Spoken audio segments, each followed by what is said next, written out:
Final segment of ATL Day Ones with Jarvis and Tenitra. We want to thank you for coming back with us, sticking with us, rolling with us throughout the entire show. You guys have been showing all type of love when it comes to subscribing to us on YouTube, and we really appreciate that. We are pushing for 2K, pushing for 2K. Pushing for 2K. I say it 3 times so you can understand and it can register that we're trying to get to 2,000 subscribers. So, yeah, if you haven't subscribed, go ahead and hit that subscribe button. We really would appreciate it. And also, remember that we are free and available on all of your podcast platforms, and make sure once you get there and you realize how great we are, just go ahead and leave a 5-star review. Like, you see how Tanitra's laughing? Like, she know I'm serious. She know I'm dead serious when I say stuff like that. So, yeah, 5-star. Because we're 5-star type people over here on Locked On Sports Atlanta, part of ATL Day Ones. This is for the culture. It is the intersection between sports, entertainment, and the culture. And sometimes it's whatever the hell we want to talk about. And as sit down here and checking out some of the games, checking out these past couple of games for the NBA Finals. We talked about, recapped it in the first segment, so we're not going to really get into that aspect of it. But I think that it kind of started to get my mind churning a little bit as far as, as the Hawks go into the offseason, we know there are a lot of things going on. We know it's going to be a busy offseason for the Atlanta Hawks because – hey, changes have to be made, and the way this roster is currently constructed, they can't compete in the East. It's just not going to happen. No. And I think that knowing that and how they get there, my question to you is, what should they prioritize when it comes to what's been going on in the NBA Finals? We watched how the Warriors have won one game. We've watched how the Celtics have won one game. And we know both of these teams shoot the three pretty well. The Hawks shoot the three pretty well. But there's a missing component. Is that something? That something is defense. Should they prioritize defense when it comes to this offseason and trying to rebuild this roster so they can be competitors in the East? Yeah, and when you look at the way both of those teams won those games, that's what it was. It was their defense leading to offense. And like you said, taking nothing away from the fact that both of those teams, both Celtics and Warriors, are sound on the perimeter, especially, of course, the Warriors. But they're both sound shooting teams.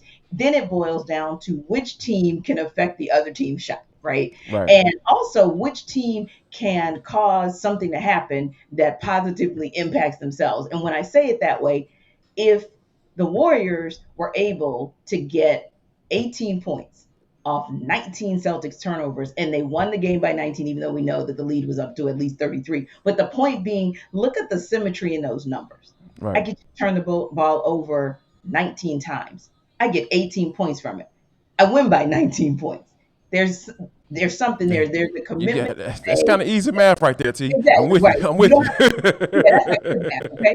I'm going to get the ball from you, and then I'm going to run it back quickly on transition offense. And then I'm going to, so either I'm going to make you pay, in Warriors' case, make you pay with a quick catch and shoot situation, but even sometimes going inside a little bit more than they were able to do game one. But you go back to game one, that's what you saw with the Celtics as well. So whether you say, look at somebody like a Derek White who had an impact, or the Williams boys that had an impact, or of course Marcus Smart. And then in game two, Gary Payton II, because I know I looked in game one and I was kind of trying to figure out why he had a DNP near his name.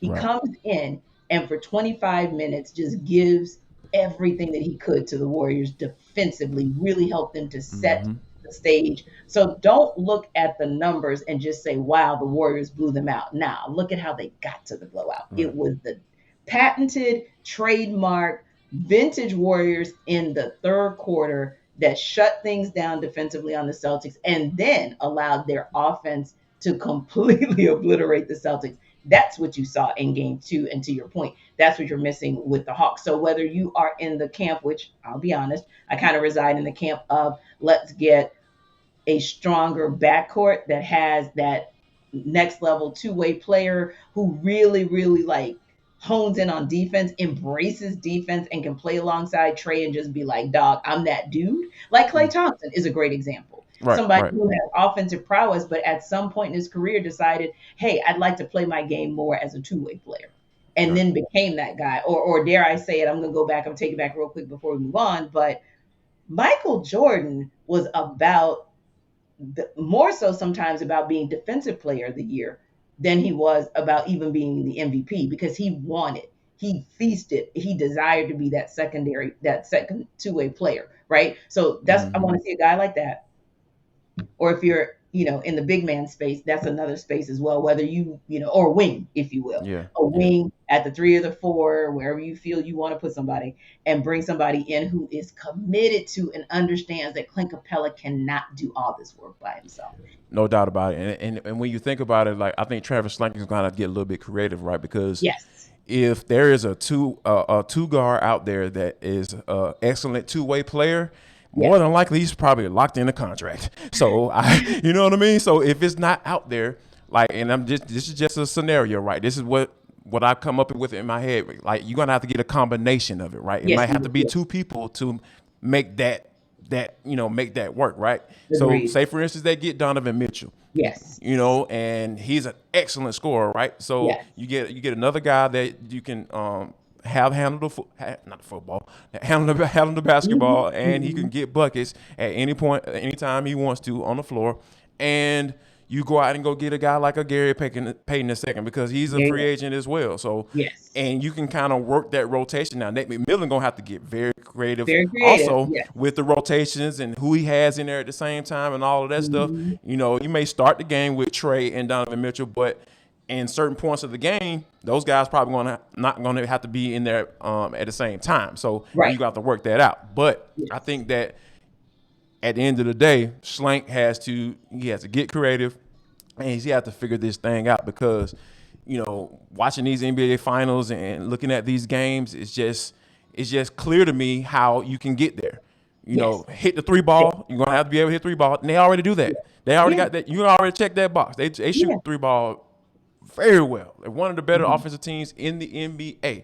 Yeah. But that defense is lacking, and you have to figure out a way to get it done when it comes to the defensive prowess that you have on your team, because teams aren't scared of Trae Young, because especially if they're a team like the Miami Heat or the Boston Celtics. Look at all those 2 teams I just named in the East. They're going to have to go up against those guys.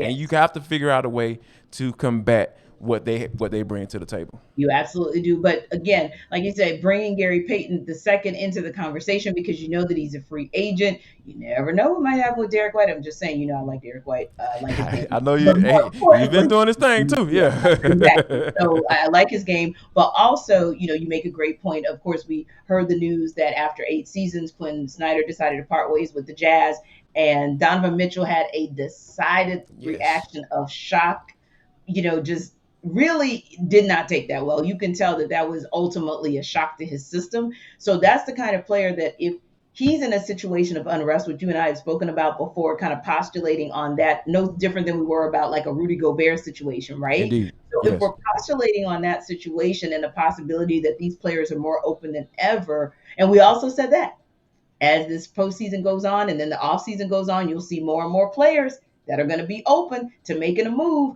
Go after somebody like that, because of Donovan Mitchell, if you're able, especially to get somebody that big name, even though he may not be the complete solution because you still got some defensive holes to fill, what he does for you is he says, I'm an attractive free agent.